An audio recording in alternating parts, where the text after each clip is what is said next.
여러분, 우리 신앙의 가장 소중한 보물, 바로 성경이잖아요. 그런데 이 귀한 성경을 어떻게 읽어야 정말 우리 삶이 바뀔 수 있을까요? 오늘 그 이야기를 함께 나눠보려고 합니다. 참 신기하죠. 성경이 우리 손에 늘 있는데도 막상 어떻게 이 귀한 말씀을 대해야 할지 막막함을 느낄 때가 참 많습니다. 여러분은 어떠세요? 사실 오늘날 우리가 이 성경을 대하는 데 있어서 참 역설적인 두 가지 큰 위기에 직면해 있다고 해요. 첫 번째는요, 성경이 너무 흔해서 아예 간절함 없이 읽지 않는 위기입니다. 그리고 두 번째는 읽기는 읽는데 내 생각에 맞는 구절만 쏙쏙 골라서 내 마음대로 읽어버리는 위기죠. 그런데 성경은 바로 이 점, 내 생각대로 말씀을 재단하는 것에 대해서 아주 분명하게 경고하고 있습니다. 하나님의 말씀은 개인의 생각대로 사사로이 해석해서는 안 된다고 말이죠. 그렇다면 해결책은 뭘까요? 맞습니다. 바로 성경을 한 권의 책으로 보고 저자이신 하나님의 본래 의도, 그 마음을 파악하면서 읽는 거예요. 자, 쉬운 예를 한번 들어볼게요. 화가 난 엄마가 자녀에게 이렇게 소리쳤다고 해봐요. 정말로 아이가 집을 나가길 바라는 마음일까요?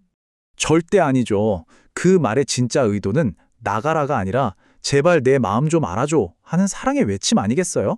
말의 껍데기가 아니라 그 안에 담긴 의도를 봐야 합니다. 성경도 똑같습니다.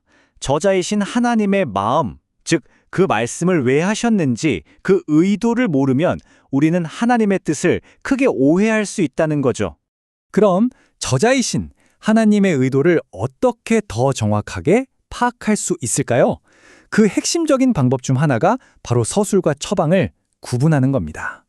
서술은요, 성경 속 인물이나 사건에 대해서 그냥 이런 일이 있었습니다 하고 사실을 기록한 부분이에요. 반면에 처방은 하나님께서 우리에게 너희는 이렇게 해라 하고 직접 주시는 명령, 또 삶의 지침을 말합니다. 예를 들면 아브라함이 아내를 누이라고 속인 사건이 있잖아요. 그건 우리가 따라야 할 처방이 아니죠. 믿음의 조상조차도 연약할 수 있다는 걸 보여주는 서술인 겁니다. 이걸 구분하는 게 정말 중요해요. 이렇게 성경을 제대로 읽기 시작할 때 비로소 말씀이 우리 삶의 방향을 제시하고 우리를 실제로 변화시키는 살아있는 약속이 되는 겁니다. 성경은 우리에게 진리를 가르치고 교훈, 우리의 잘못을 깨닫게 하며 책망, 삶을 바로잡아주고 바르게 함, 의로운 길로 우리를 훈련시킵니다. 의로 교육함. 이 모든 게 우리 삶을 위한 하나님의 실제적인 도구들이에요. 그래서 핵심은 바로 이것입니다. 성경은 내 생각을 증명하고 정당화하는 도구가 아니에요.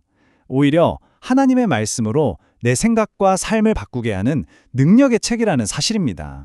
마치 요리책이 배고픈 사람에게 가장 큰 의미가 있는 것처럼 성경은 하나님의 뜻대로 살고 싶은 그 영적인 갈망이 있는 사람에게 인생의 모든 해답을 주는 귀한 책입니다.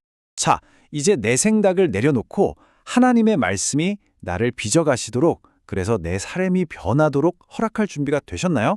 그 놀라운 변화의 여정이 바로 오늘 이 말씀을 펴는 순간부터 시작되기를 바랍니다.